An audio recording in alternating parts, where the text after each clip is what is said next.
It's a war out here. We fighting to live. So I've been seeing people get killed every day. I wanted my son's daddy to kill that boy.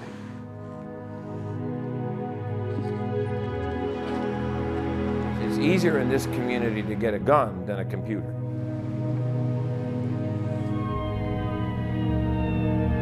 This is Chirac, you know what I'm saying?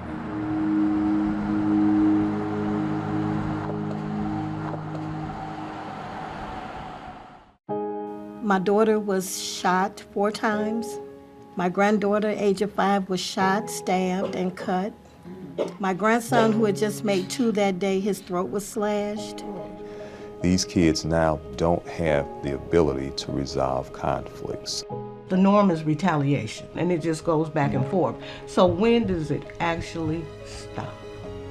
If white children were being killed in the numbers that black and brown children are, we wouldn't be sitting here talking about violence.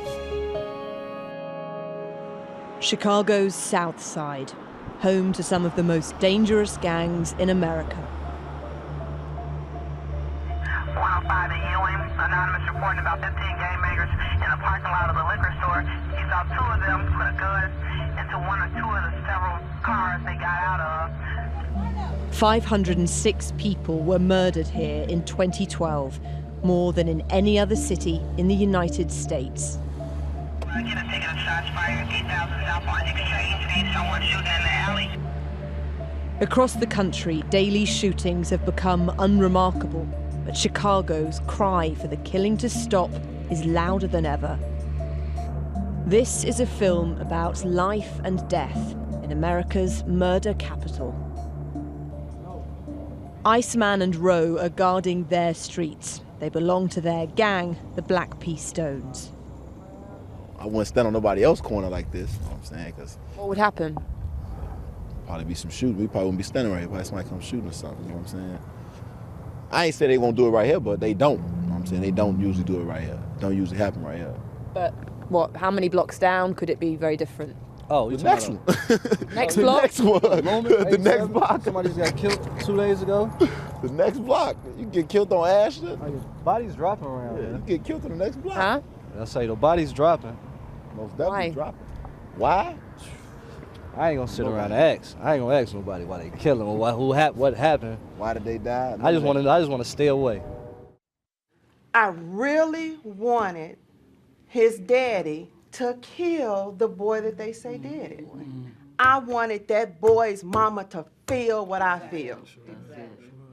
They never find nobody. They don't never look for nobody. They just think, oh, another black boy gone gang-related, drug-related. No. My husband, he just blames himself, saying he should have moved him away. But violence is everywhere now. He thinks about going out and shooting the guys and all the guys that hung out with this other one. But I have to keep talking them down, you know, because that isn't going to do any good. It's not going to bring our son back.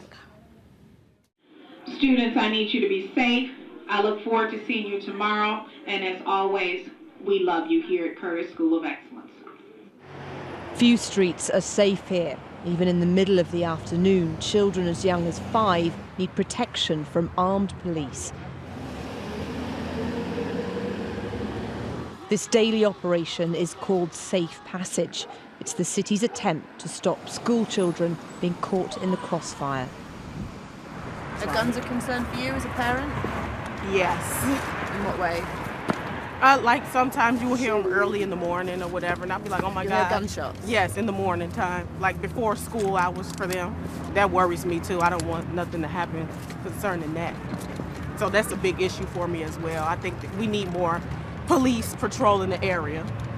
Locals are tired of gangs running the streets. Volunteering to see the children home safely is a way of reclaiming their neighborhood.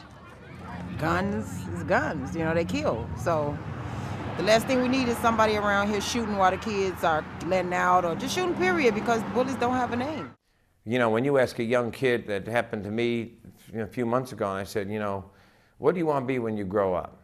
I'm just someplace talking, and a kid, I always try to ask kids, what do you want to be? What do you want to be? I'm always asking kids what they want to be. And this little kid looks at me and says, alive. Damn. That's what that kid's thinking at 9, 10 years old. I want to be alive. Not a fireman, a doctor, a lawyer, a president. I want to be alive. Say hi, everyone. Hi, everyone.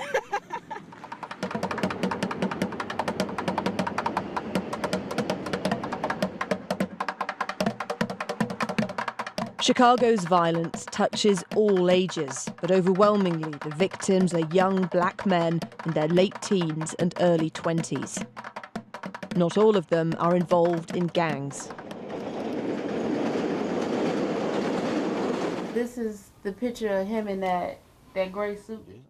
Deontay Maxwell was a bright boy with a promising future. His family know his killers because they live on the next block. But did you want to get these guys? Of course, of course. The easy way out was to go and shoot them back. Go and kill them in a worse way, like in the face, so their parents could be like, oh, we can't even have an open casket. Like you think those thoughts. We don't want to retaliate, okay? And the reason being is, what good does that do? Okay, I mean, it might make you feel good for a few minutes, but you got to think about this every day. Okay, so we went back and we killed his mother, you know, and every day we have to live with that.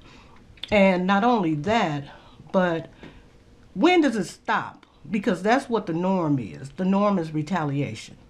Okay, so my family should go back over there and shoot his family. And then they're going to come back and shoot my family, and so on. And it just goes back and forth. So when does it actually stop? Chris has to face the spot where his nephew was killed every single day. They were at a party in Chris's backyard when an armed gang tried to force their way in. Give us a sense of what happened that night. Pure chaos, pretty much. I felt the chill go down my body because I thought I was hit. I realized I was okay. I pretty much shook, and I was okay. I had everybody, that one voice. I don't know who voice it is. It was a female. Oh no, Deontay. Where's my nephew?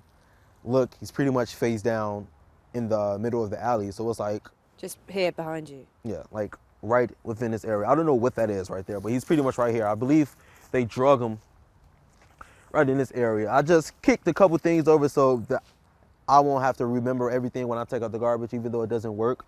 But a couple days after, it's still like blood there. Were you speaking to him at this point? He was... Yes. What were you saying? Don't do this right now. As I'm talking to him, you see the blood pouring out, and you see throw up. Why is he throwing up? Why? You hear him exhaling. You don't hear him breathing. It's just, and that's the thing I was thinking, like, he's pretty much gone. So,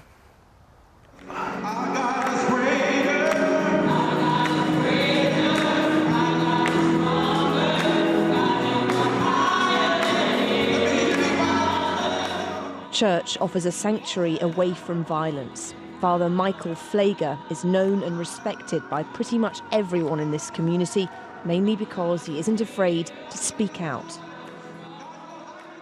Guns are easy to come by. I go to high schools or grammar school, 6th, 7th, 8th grade. Ask anybody who could get a gun today if you need it. Every hand goes up.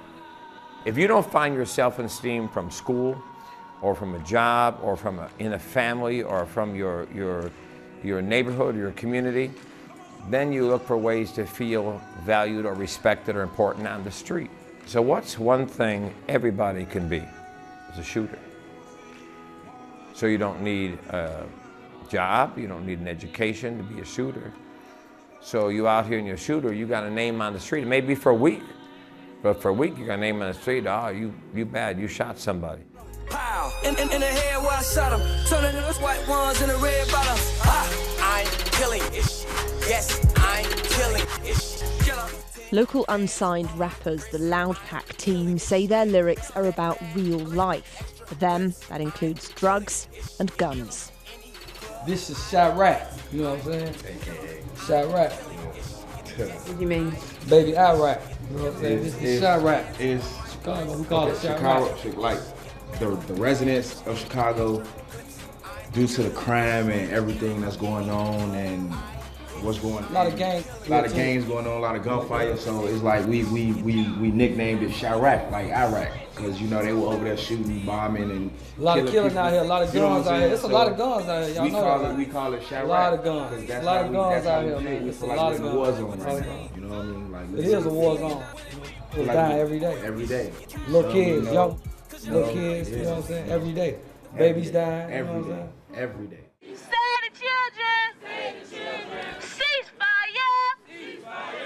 So many lives have become defined by loss. Voids left by loved ones are filled with a battle for justice, a crusade to make sure their son, daughter, brother or sister is not forgotten. This is something I don't want any other mother to go through. I am the mother of a homicide victim. Tiffany Hardman's 19-year-old daughter Ashley was shot in the head in July.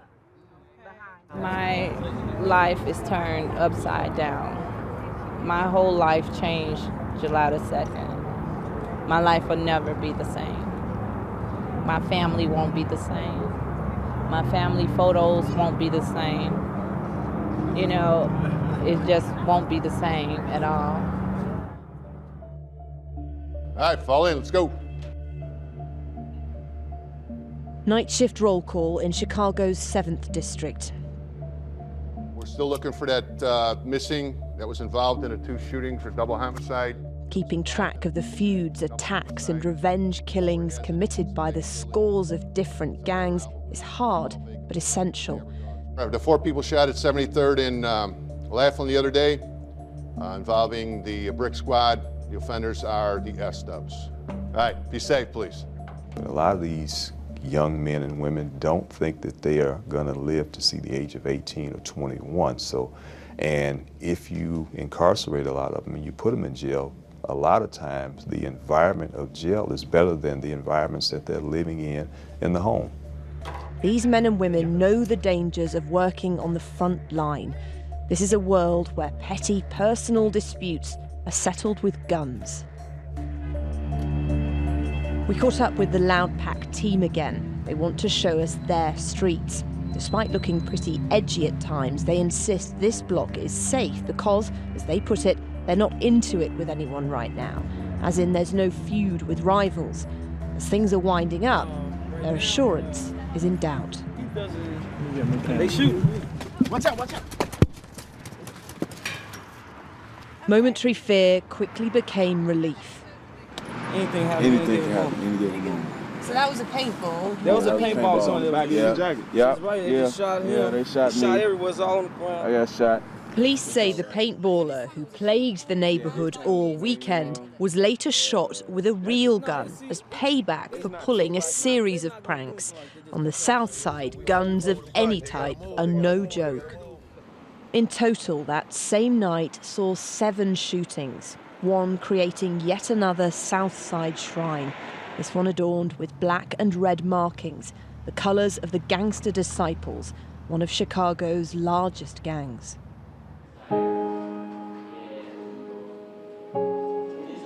Being a cop in Chicago has always been a dangerous job. Over the decades, hundreds of officers have died from gunshot wounds. This current era has brought new challenges. These kids now don't have the ability to resolve conflicts. So, and again, a lot of it is fueled by social media.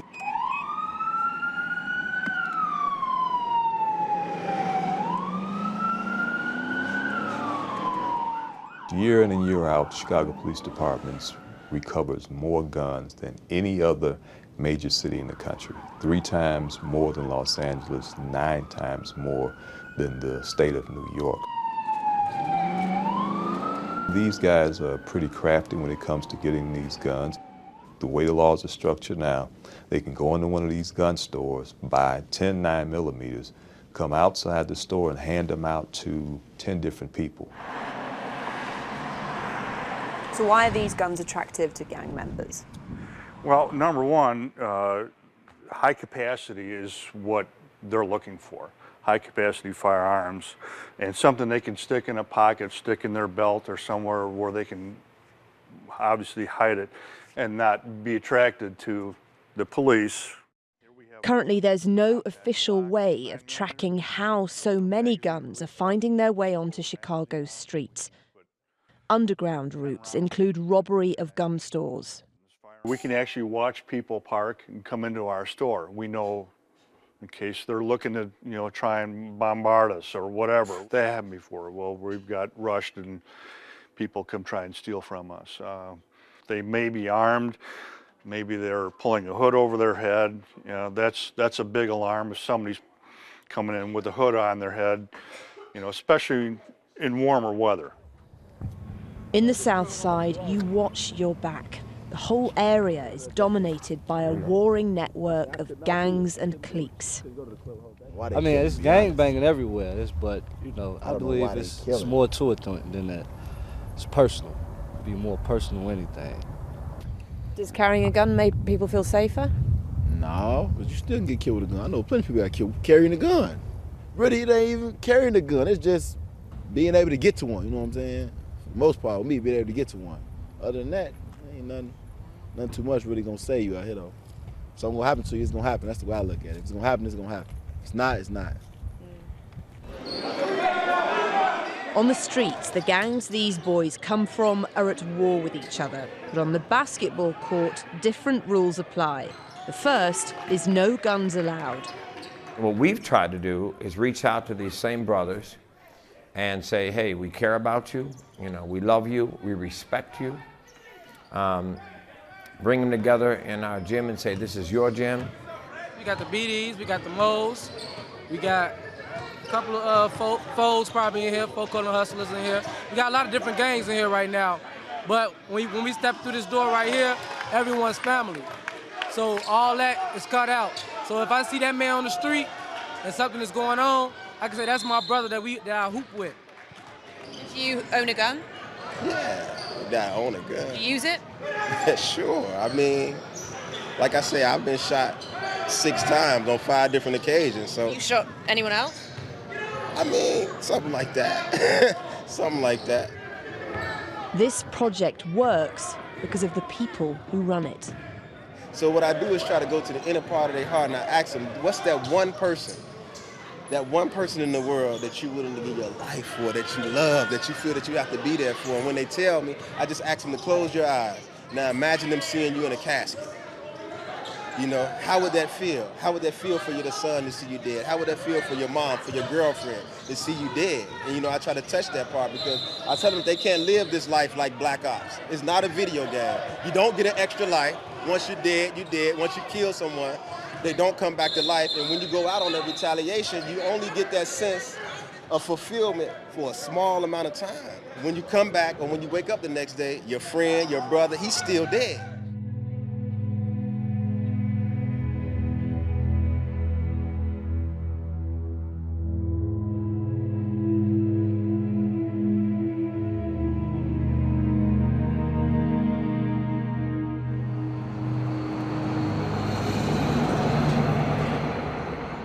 How many people ever witnessed somebody being shot? Eric Wilkins used to be one of the most wanted drug dealers on the streets of Chicago until he was shot and paralyzed. He now shows children the physical reality of what could happen to them with the help of survivors like Dion. And I was shot when I was 14 years of age. I was paralyzed in a drive-by shooting. I thought it was fireworks because it seemed like sometimes the bullets are so close, they sound, you don't really know they're gunshots, but when they're far away, you can tell it's gunshots. So in my head, I was thinking it was firecrackers, and I didn't think to run. I just was looking around and was hit by 2 bullets. I was shot in my shoulder and I was shot in my foot, and the bullet that was shot in I got shot right here, it traveled to my spine. So I was left paralyzed, and they told me that I would never walk again. Ooh, good job. No shells. Dion still has a bullet lodged in her back, but she won't be defeated. She's determined that for her children, things will be different. My mother was, on drugs and things of that nature. It was a fight. It was always a struggle. It was never easy. It was never smooth sailing. It was always a problem. you know, and it's like I don't want it to be like that for them. I don't want them, even though trials and tribulations may come, but just regular life things, you know, nothing like drugs and things. I don't want them to experience that. I just want them to, Mommy, what type of dress am I gonna wear to the prom? Or Mommy, can we, you know, how is my hair gonna be? I want them to have those type of problems. But when we go to sleep and we give my mommy a kiss, that's my really favorite part. Cause that when she gave me a kiss, I know my mommy ain't gonna leave me. Every time I cry, it's not because I'm sad, it's because I'm angry. This is Chris Maxwell's first counselling session. 6 months on, he's still battling the rage he feels towards the people who killed his nephew. I don't know, like, how do you, what is that, turn the other cheek? Because I have a hard problem with that. Even when I go to work, and it's like, I work at Buffalo Wild Wings, and it's like, I have a problem table, and the first thing I'd be like, why are you mad? I can easily go get you some more wings. Then I just get angry. Then I think about my nephew being gone. Then I get even more angry. Then I have to find myself in the washroom. It's all about ready to hit something. I need to be on the floor. So I just wanted to know, like, how do you guys keep calm? I know how you feel because they laughed at, the guy that killed my son laughed at court too. He turned right around and smiled at me. And remember, I'm getting off work every morning, struggling to get to court, and I'm like, you know what, I should just go over and just choke the shit out this guy. And just, but I said, well, that ain't gonna do no good because I'm gonna be on the other side too. Man, what my wife gonna do? My daughter was shot 4 times, throat was slashed. My granddaughter, age of 5, was shot, stabbed, and cut. My grandson, who had just made 2 that day, his throat was slashed, his mouth was cut. And sometimes, I just say, wow, why do I have to go through this? Since 2003, more Americans have been killed in Chicago than in Iraq. Every single day, some kid is getting shot.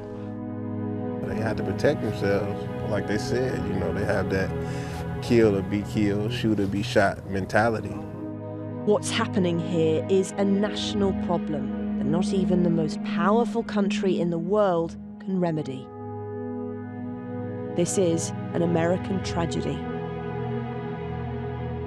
So race is definitely part of it. If white children were being killed in the numbers that black and brown children are, we wouldn't be sitting here talking about violence. I tried to kill myself about 4 times. I've been in and out the hospital.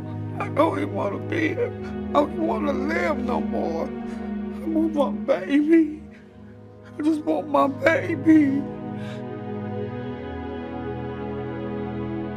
20 white babies get shot and killed in Newtown. And America's outraged. And Newtown was horrific. It was horrific. My problem is that we all of a sudden confronting violence in America after 20 white babies get killed. 506 children in Chicago get killed. It's another day, another month, another year in Chicago.